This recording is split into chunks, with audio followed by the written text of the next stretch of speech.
चलिए स्टार्ट करते हैं अपना second lecture, breathing and exchange of gases. तो हमारा आज का टॉपिक है ह्यूमन रेस्पिरेटरी सिस्टम। ठीक है, तो हम पहले एक थोड़ा सा ओवरव्यू लेते हुए कि हम क्या क्या कैसे पढ़ेंगे।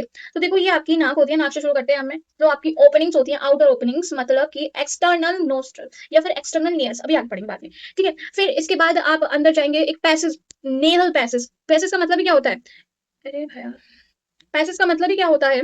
जहाँ रास्ता, तो आपका नेजल पैसेज होता है। देन आपके पास आता है नेजल चैम्बर, इधर नेजल चैम्बर। ठीक है, इतने इसके बारे में बात करते हैं, देन आगे बढ़ते हैं। नेजल चैम्बर के बाद में आता है आपका इधर इंटरनल नोस्ट्रल, अभी पढ़ेंगे आगे। ठीक है, तो अभी हम बात करते हैं कि एक्सटर्नल नोस्ट्रल या एक्सटर्नल लेयर्स क्या होते हैं। आपकी एक्सटर्नल ओपनिंग्स होती है नोज की, जो कि हमारे अपर लिप्स के ऊपर पाई जाती है। ठीक है, देन उसके बाद आपकी नेजल कैविटी मिलती है।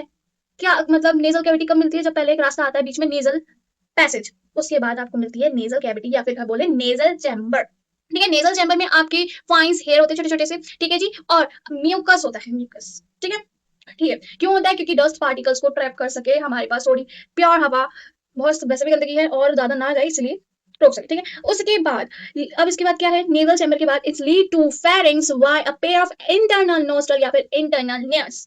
ठीक है, इंटरनल नियर्स होते हैं या फिर इंटरनल नोस्ट्रल होते हैं। उसके बाद हमारा क्या आ जाता है? फेरिंग्स। अब देखो, आपने पहले भी पढ़ा होगा, नहीं पढ़ा तो अब पढ़ लो कि ये कॉमन पैसेज होता है किसके लिए? फूड और as well as your air, हवा और खाने का ये सेम पैसेज होता है, कॉमन पैसेज होता है। ठीक है, ठीक है, और ये इसके तीन पार्ट होते हैं। क्या पार्ट होते हैं? एक तो nasal pharynx, nasopharynx, oropharynx and laryngopharynx. आपको ना पता हो चलेगा, पर कोई बात नहीं है, एक बार देख लो, कोई गलत बात नहीं है। आपको इसमें से, इस वाले क्वेश्चन पे से डीपी में मिलेगी इस वर्ड से। ठीक है, तो इसलिए देख। अब इसके बाद फेरिंग्स के बाद आता है आपका लैरिंग्स। लैरिंग्स आपने बहुत बार सुना भी होगा, एटलीस्ट तो ये तो सुना ही होगा कि आपका ये वॉइस बॉक्स होता है, साउंड बॉक्स कहते हैं हम इसे।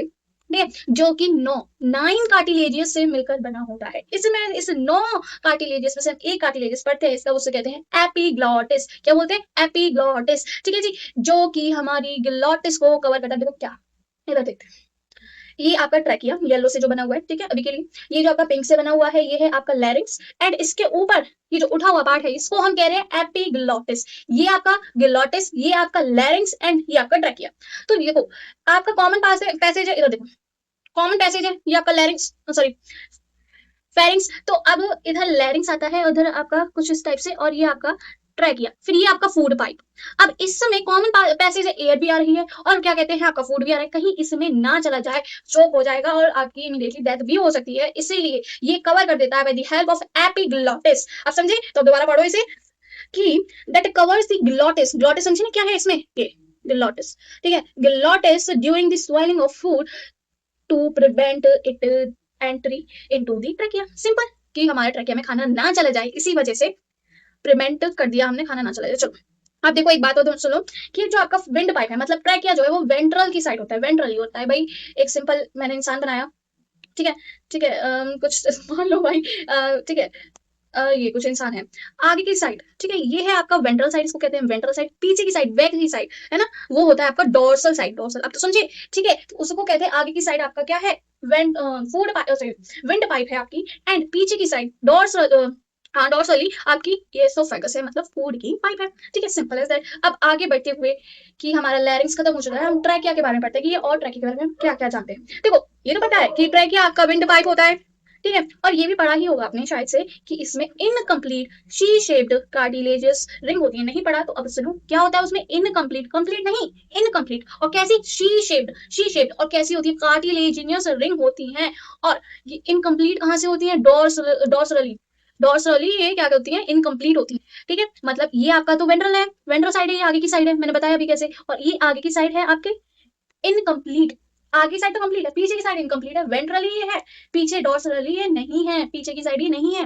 ठीक है, अब ये होती ही क्यों है? क्योंकि ये प्रिवेंट करती है कोलैप्सिंग को। कोलैप्सिंग मतलब क्यों? देखो, कुछ ना कुछ प्रेशर होता ही होता है। लाइक मान लो हमारी ये ट्रक है, कभी प्रेशर कैसा भी हुआ, हम सांस ले रहे हैं तो ऐसा फूल गया, या कुछ हमने करा, कुछ भी ऐसा भी हो सकता है। क्या पता कि ऐसा हो गया बेटा, अगर ये ऐसा हो गया तो आप निकल लिए। ठीक है, तो इसलिए ये ऐसा पिचक ना जाए, तो इसलिए ये पकड़ के जकड़ के रखते हैं। भाई मैं तुझे अंदर भाग दूंगी, एक तो चुपक ना जाना एक दूसरे से, ना ना ना, प्यार की दुश्मन है। ठीक है, बचा के रखते हैं कि तुम आपस में मत चिपक जाना। ठीक है, इसलिए कि ये कोलैप्स ना कर जाए। ठीक है, ठीक है, साथ में एक चीज याद रख लेना, एक बार सुन लो उसके बाद भूल जाओ, कोई बात नहीं है। कि इसमें ट्रैकिया में आपकी होती है सूडो स्ट्रेटिफाइड सीलिएटेड एपिथेलियम। क्या होती है, एक बार मेरे साथ दोहरा लो फिर भूल जाना, कि सूडो स्ट्रेटिफाइड सीलिएटेड एपिथेलियम। ठीक है, बस हो गया, कोई बात। साथ में इसमें म्यूकस भी होता है जो कि आपके एयर में जो भी डस्ट पार्टिकल उसको ट्रैप कर सके। ठीक है, किसमें, ट्रैकिया में। ठीक है, अब देखो एक बहुत बहुत इंपॉर्टेंट पार्ट है ये कि आपको याद होना ही चाहिए, क्या है वो, कि at the level of fifth thoracic vertebrae आपकी जो ट्रैकिया डिवाइड कर देता है प्राइमरी ब्रोंकाई में, left to right, primary NCERT की लाइन है। और ये चीज बहुत बहुत इंपॉर्टेंट है, बहुत बहुत इंपॉर्टेंट है। कितने स्टार्ट आना चाहो कर लो, कर लो। कौन सी, थोरैसिक वर्टिब्रा में, फिफ्थ वर्टिब्रा में ये डिवाइड कर जाता है। मतलब आप मान लीजिए यहाँ तक ये आया और ये आपकी है फिफ्थ थोरैसिक वर्टिब्री, तो ये डिवाइड हो गई किसमें, प्राइमरी ब्रोंकाई में, प्राइमरी ब्रोंकाई में। यही है इसका मतलब। ठीक है, ठीक है जी, समझ गए। तो ये चीज याद रखना। ठीक है, उसके बाद ये primary bronchi, secondary bronchi, tertiary bronchi and then your initial bronchiole, initial bronchiole. ठीक है, ये ब्रोंकाई होती है, ये ब्रोंकियोल होती है, ये चीज का ध्यान रखना। ठीक है, और देखो सबसे इंपॉर्टेंट पार्ट की आपके ट्रैकिया के पास तो she shaped incomplete cartilaginous ring तो होती ही है, साथ में इनके पास भी होती है, इन चारों के पास भी होती है। किसके पास होती है, साथ में दोहराओ, कि हमारी primary bronchi, secondary bronchi, tertiary bronchi and initial bronchiole, initial bronchiole के पास C shaped incomplete cartilaginous ring होती है। भूल सकते हो तो ये इतनी चीज याद रखना, 5 लोगों के पास आपके incomplete she shaped cartilaginous ring होती है, तो आपका ट्रैकिया होता ही होता है, देन इन चारों के पास भी। ठीक है, अभी इतना इस डायग्राम को भी देखेंगे अच्छी तरह से, इधर पढ़ लेते हैं। अब बात करते हैं उसके आगे फर्दर। पहले आपकी अब ये थी इनिशियल ब्रोंकाई, देन आती है आपकी टर्मिनल, अरे भाई रुक जा, टर्मिनल ब्रोंक्यूल्स, ब्रोंकाई नहीं करी थी sorry, initial bronchioles then terminal bronchioles. ठीक है, उसके बाद आता है फिर आपका रेस्पिरेटरी ब्रोंक्यूल्स, देन आपका आता है एल्वुलर डक्ट, एल्वुलाई। अब सुनिए, इनके पास किसी के पास नहीं होती कोई रिंग वगैरह। ठीक है, ठीक है। और अब हमारी थोड़ी सी डिटेल्स देख लो कि एल्वुलाई होती क्या है। इसकी जो एल्वुलाई की वॉल है वो इरेगुलर होती है, पतली होती है। ठीक है, कैसी होती है, इरेगुलर होती है, पतली होती है, एनसीईआरटी लाइन है। हाईली वेस्कुलर होती है, वेस्कुलर मतलब क्या होता है, जिसके पास ब्लड की सप्लाई अच्छी खासी हो, तो हाईली वेस्कुलर होती है, हाईली वेस्कुलर बैग होता है, मतलब इस तरह की तो दिखती है, तो उसको हम इरेगुलर होती है ये इस तरह से, तो इसलिए इसे एज अ बैग कंसिडर कर दिया, और बहुत अच्छी खासी सप्लाई होती है, इसलिए हाई ब्लड की, इसलिए हाईली वेस्कुलर कह दिया, और जो कि आपके लंग्स को बनाती है। ठीक, ठीक है। अब देख लो इधर ये डायग्राम, ये समझ गए हम, एपिग्लॉटिस, लैरिंग्स, ग्लॉटिस।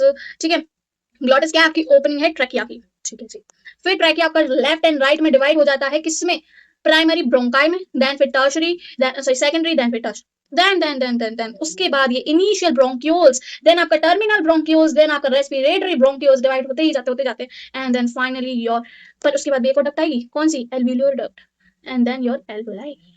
ठीक है, ठीक है जी, समझ में आ गया, समझ में आ गया। अब हमारे रेस्पिरेटरी सिस्टम में, हमारे ह्यूमन के सिस्टम में दो जोन होते हैं, दो टाइप्स के जोन होते हैं, एक होता है आपका कंडक्टिंग जोन्स, एक होता है आपका एक्सचेंज या रेस्पिरेटरी जोन। कंडक्टिंग जोन क्या होता है, पहले ये तो पता चले कि हमें ये बनता किससे है। कंडक्टिंग जोन हमारा जो एक्सटर्नल नोस्ट्रल से लेके इंटर सॉरी टर्मिनल ब्रोंकियो से, वहां से लेके वहां, देखो इसमें आपका एक्सटर्नल नोस्ट्रल, नेजल चैम्बर, आपका pharynx, लैरिंग्स, trachea, primary, secondary, tertiary bronchi and initial bronchiole, terminal bronchiole तक तक तक यहाँ तक बेटा भूल जाओगे बिल्कुल अच्छे से, एक बार समझना करना, अरे चल जा, हाँ। और यहाँ से ऊपर एक्सटर्नल नोस्ट्रल से लेके टर्मिनल ब्रोंकियोल तक आपका कंडक्टिंग क्या होता है, देखो इधर देखो, आपका ये बन गया एक्सटर्नल नोस्ट्रल, और ये जो पूरा आ रहा है यहाँ से लेके टर्मिनल ब्रोंकियोल तक आपका होता है कंडक्टिंग जोन। ठीक है, उसके बाद आपका जो एक्सचेंज जोन होता है या फिर रेस्पिरेटरी जोन होता है, उसमें आपका रेस्पिरेटरी ब्रोंकियोल्स से लेके आपका आता है एल्विलाई तक, उसके बीच में क्या आता है, एल्विलाई तक। तो बस इन तीनों चीज से बनता है आपका एक्सचेंज जोन या फिर रेस्पिरेटरी जोन। अब देखो इन दोनों जोन के फंक्शन क्या है अपने, तो देखो पहले हम बात करते हैं कंडक्टिंग जोन के बारे में, तो इनका फंक्शन क्या होता है। तो देखो भाई, इसका जो फंक्शन होता है, पहली बात तो जो आपकी नॉर्मल एयर जो इनहेल करते हैं उसको ह्यूमिडिफाई करती है, पहले तो ह्यूमिडिफिकेशन ऑफ एयर, की जो आप एयर ले रहे हैं, जैसे भी एयर ले रहे हैं उसको थोड़ा सा उसमें मॉइस्चर ऐड करती है। ठीक है, ठीक है, bring to the body temperature, आपने जो भी एयर ली उसका, इस कंडक्टिंग जोन का काम है वो हमारी बॉडी के अकॉर्डिंग जितना टेम्परेचर है उसको उसके अकॉर्डिंग उसका एयर का टेम्परेचर कर दे। ठीक है जी, और ट्रैप करता है छोटे छोटे पार्टिकल्स, समझ में आ रहे हैं हमारे पास, देखो इसमें म्यूकस है ना, इसमें भी म्यूकस और फाइन हेयर्स हैं, तो इस वजह से ये आपके डस्ट पार्टिकल को ट्रैप करता है, करना भी चाहिए क्योंकि हमें इंप्योरिटीज थोड़ी चाहिए, हालांकि बहुत इंप्योरिटीज है, चलो छोड़ो। और कंडक्ट इट टू, किसको कंडक्ट, एयर को रेस्पिरेटरी जोन तक, एयर को रेस्पिरेटरी जोन तक पहुंचाना भी इस कंडक्टिंग जोन का काम होता है। ठीक है जी, अब इस कंडक्टिंग जोन का काम क्या है भाई, एक्चुअल एक्सचेंज होता है गैसेस का। ठीक है जी, बस कार्बन एक्शन हो गैसेस, काम खत्म, आगे निकलो। अब हम बात करते हैं लंग्स के बारे में कि हमारी लंग्स क्या होती है भाई। देखो एनसीईआरटी की लाइन है ये कि the branching network of bronchi bronchioles and alveoli. आपकी ब्रोंक्यूल्स ब्रोंकाई, उसके अंदर फर्दर ब्रोंक्यूल्स, देन आपकी एल्विलाई, डक्ट एल्विलाई, ठीक है, ये सबसे मिलकर बना है आपका लंग्स। हालांकि इसमें एल्विलाई एल्विलाई एल्विलाई से ही ठीक है। अब आगे बात करते हैं कि आपका जो लंग्स है उसके पास डबल मेम्ब्रेनस एक कवरिंग होती है, उसको कहते हैं प्लूरा। बेटा जहां पे भी प्लूरा वर्ड आ जाए मतलब वहां पे लंग्स की बात कर रहा है, और जहां पे भी पेरिकार्डियम आ जाए वहां पे आपका बात कर रहा है हार्ट की। आगे हम इस जो नेक्स्ट चैप्टर आएगा ना उसमें पढ़ेंगे हार्ट वाले में, तो ठीक है, इधर हम ज्यादा नहीं बोल रहे। आपको बस इतना ध्यान रखना है कि प्लूरा जहां पे आ जाए मतलब वो लंग्स की बात कर रहा है, ठीक है ठीक है। कैसी कितनी मेम्ब्रेन होती है? दो, डबल होती है, डबल मेम्ब्रेनस, ठीक है। Lungs are situated in an air tight chamber. एक एयर टाइट चेंबर में हमारी लंग्स होती हैं। वो कौन सा चेंबर है? वो होता है हमारा थोरैसिक चेंबर, ठीक है ठीक है जी। अब हम बात करें, जरा हम अपना स्ट्रक्चर देख ले लंग्स की होता कैसे। ये आपका ट्रेकिया, ट्रेकिया डिवाइड कर दी राइट एंड लेफ्ट में इनिशियल ब्रोंकाई में, ठीक है, initial bronchi primary bronchi, sorry. अब ये जो आपका व्हाइट व्हाइट से बना हुआ है वो आपकी लंग्स है, ठीक है। एंड ये जो दो मेम्ब्रेन बनी हुई है, एक बनी हुई है येलो से, एक बनी हुई है आपकी पिंक से, वो आपकी आउटर प्लूरा, एंड अंदर वाली हमको उसको कहेंगे इनर प्लूरा, ठीक है ठीक है। अब आप इसको देखो, ये दोनों एक दूसरे चिपकी नहीं है, इनके बीच में कुछ फ्लूइड है। वो फ्लूइड है प्लूरल फ्लूइड, जो कि इन दोनों मेम्ब्रेन के बीच में फ्रिक्शन ना हो पाए, इस फ्रिक्शन को रिड्यूस कर सके, इसलिए काम करता है। क्या कौन काम करता है? प्लूरल फ्लूइड, ठीक है ठीक है। क्या है कि दोनों प्लूरा के बीच में प्रेजेंट होता है ये फ्लूइड, जो कि फ्रिक्शन को कम करता है, ठीक है ठीक है। अब आगे बढ़ते हुए कि अब ये जो आपका आउटर प्लूरा है, क्या उसको कोई और नाम है? हाँ जी, पेराइटल प्लूरा। बेटा जहां पे भी पेराइटल मिल जाए मतलब उसका मतलब है कि उसका मतलब आउटर से है, और जहां पे भी आपको विसरल मिल जाए, विसरल का मतलब इनर से है, ठीक है। अंदर का इनर एंड बाहर का पेराइटल। अंदर का इनर नहीं, विसरल, वो तो बात मैंने इंग्लिश कर दी, ठीक है ठीक है। अब देखो दोनों को समझ गए, आउटर प्लूरा आपकी पेराइटल प्लूरा, इनर प्लूरा मतलब विसरल प्लूरा, ठीक है। अब जो आपकी जो आउटर प्लूरा है वो किसके साथ कांटेक्ट में होती है? बाहर आपकी थोरेसिक चैम्बर में ये आपकी लंग्स हैं, तो वो लंग्स की सॉरी थोरेसिक की लाइनिंग करेगी, वो थोरेसिक के कांटेक्ट में होगी, थोरेसिक चैम्बर के कांटेक्ट में होगी ये आउटर प्लूरा। वही देखो ये आपका थोरेसिक चैम्बर मान लो है ना, तो ये जो भी है आपके आउटर प्लूरा किसके साथ कांटेक्ट में है? बाहर आपकी जो थोरेसिक चैम्बर है। एंड ये जो पिंक वाली है वो आपकी इनर प्लूरा है, जो कि ये व्हाइट वाला क्या है? आपकी लंग्स है, वो लंग्स के साथ कांटेक्ट में है, वही लिखा हुआ है in contact with the lungs. कौन? विसरल प्लूरा या फिर इनर प्लूरा, ठीक है जी ठीक है। अब ये आपको डायग्राम में थोड़ा सा देखो कि आपको दिख रहा होगा ये वाला राइट जो लंग है थोड़ा सा ऊपर है, और जो आपका लेफ्ट लंग है वो थोड़ा नीचे है। क्यों है ऐसा? तो देखो आपका, देखो मैं बस थोड़ा सा ओवरव्यू दे रही हूँ, मत कहना कि मैंने कुछ ज्यादा कह दिया। ये वैसे ना इस तरह से होता है, ये दो लोब होते हैं, ये राइट लोब होता है और ये होता है आपका लेफ्ट लोब लिवर का, आपके लिवर का। तो ये जो दो लोग होते हैं, ये बड़ा वाला लोब किसके ऊपर? पहले कहा तो मैंने डायफ्राम को गायब कर दिया। वेट वेट वेट वेट, थोड़ा सा इधर ये देख लो, है ना, नीचे देखना उसको अपने आप। लो जी, चले चलिए चल हाँ जी। तो अब मैं इसको थोड़ा नीचे ले आई, देखा नहीं था मैं नीचे ले, ठीक है। ये आपका होता है डायफ्राम। और देखो ये जो लिवर का छोटा लोब है वो आपका किसी साइड, लेफ्ट की साइड, और राइट लोब की साइड बड़ा है। राइट लंग की साइड जो आपका राइट लोब है लिवर का वो बड़ा है, तो इसी वजह से ये थोड़ा ऊपर खिसक जाता है, ऊपर की साइड खिसक जाती है हमारी लंग है। अब कोई पूछे कि ये क्या है, एक और चीज, बस मुझको ये आइडिया देना था, और आपको इसमें याद करने जैसा कुछ नहीं है, एनसीईआरटी में कुछ भी नहीं है, भूल जाओ मैंने कुछ बताया, ठीक है। अब देखो ये क्या है? ये होता है आपका कार्डिक नॉच। कार्डिक का मतलब हार्ट से आता है आपका, ठीक है। हाँ जी। तो ये एक और देख लो एक बार कि आप देखो वैसे तो ये हार्ट हमारे अकॉर्डिंग नहीं बना हुआ, हार्ट कह रही हूँ, ये डायग्राम, ये ना, इसको मैं अगर थोड़ा सा इधर लेके आऊँ, ये कुछ इस तरह से इस तरह से होता है, क्योंकि ये थोड़े इस तरह से होगी, इधर आ जाओ भाई, ये जो लंग इस तरह से होगी और ये लंग कुछ इस तरह से जाएगी, इस तरह से, है ना। तो अब ये जो आपका एनसीईआरटी नहीं कहती, बट आप जब आगे वाले चैप्टर पढ़ोगे ना इसको एपेक्स कहते हैं। तो आपका जो एपेक्स आता है ना इधर अपनी जगह ले लेता है, इधर लेफ्ट लंग की साइड, तो ये एक कार्डिक नॉच कहते हैं, कार्डिक नॉच बन जाता है ये। बस इतनी बात है। किसी को कुछ नहीं समझ में आया मारो गोली, तो आपको बस इतना समझ में आना चाहिए कि लेफ्ट लंग हमारा थोड़ा क्या कहते हैं उसमें, लेफ्ट लंग में हमें कार्डिक नॉच दिखती है। क्यों दिखती है? क्योंकि हमारा जो हार्ट होता है टिल्टेड टुवर्ड्स द लेफ्ट होता है, इसलिए हमें कार्डिक नॉच देखने को मिलती है। सिंपल एज दैट, बस इसमें और कुछ है नहीं। क्योंकि आपको देखो ये एपेक्स वाला पार्ट ना एनसीईआरटी के डायग्राम में है, जब आप वो पढ़ेंगे है ना, हार्ट का कुछ बना हुआ है ऐसे करके, देन इस तरह से टिल्टेड होता है वो टुवर्ड्स दी, और ये इस वाले पार्ट को कहते हैं हम एपेक्स। तो ये आप आगे पढ़ेंगे, थोड़ा सा वर्ड अगर अभी जानने को मिल जाता है ना तो इतना मन घबराया करो और रिटेन कर लिया करो, जिससे कि आगे हमने, हाँ भाई सुना हुआ है हमने, टेंशन नहीं लेनी। हाँ अब देखो हमने कहा कि हमारी जो लंग्स हैं वो सिचुएटेड होती है थोरेसिक चैम्बर में। मैं कहा ठीक है, बट ये तो बताइए थोरेसिक चैम्बर में वो थोरेसिक बनता कैसे है? आपका थोरेसिक चैम्बर डॉर्सली, मैंने बताया डॉर्सली मतलब पीछे की साइड, वेंट्रली आगे की साइड, एंड वर्टिकली ये आपके रिब्स की इधर, मैं कैसे बताऊँ, ये रिब्स मान लो है ना, रिब्स जहाँ पे होते हैं आपके इस तरह से, और लोअर नीचे की साइड आपका डायाफ्राम से। तो डॉर्सली किससे? आपका जो वर्टिब्रल कॉलम है, वेंट्रली आपका स्टर्नम से, और लेटरली आपका रिब्स से, एंड जो आपका लोअर पार्ट है वो किससे बना हुआ था थोरेसिक चैम्बर का, वो है आपका डायाफ्राम से। बस काम खत्म, काम खत्म। तो क्वेश्चन है फटाफट देखो। आपका जो लंग्स, हमें बताना है, सही करके बताना है कि आपका जो लंग्स है थोरेसिक चैम्बर में होते हैं, हाँ जी होते हैं। The lungs is formed dorsally by the vertebral column, हाँ जी, वेंट्रली बाय द स्टर्नम, ठीक है, लेटरली बाय द रिब्स, बिल्कुल सही बात है, और लोअर, सॉरी हाँ, लोअरली बाय, लो कह रहा है ना, इसको आप लोअर भी मान सकते हैं, हाँ जी, नीचे नीचे की साइड, सिंपल है। तो डायफ्राम से बिल्कुल दोनों की दोनों स्टेटमेंट करेक्ट है।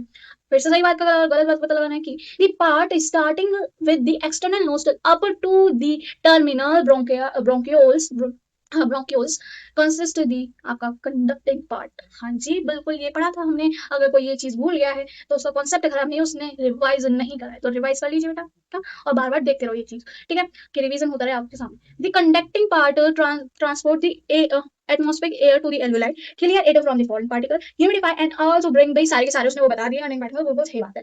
अब खुद से पढ़ो, खुद से करो। अब फिर से सही गलत बात को पता लगाना कि lungs are covered by double membrane pleura, बिल्कुल बात सही है। आपकी एल्विलाई की बॉल थिन और इरेगुलर, सॉरी हाँ सही, थिन एंड इरेगुलर होती है, ठीक है, और वेस्कुलर बैग लाइक स्ट्रक्चर होता है एल्विलाई का, बिल्कुल सही बात, दोनों ही बात सही है।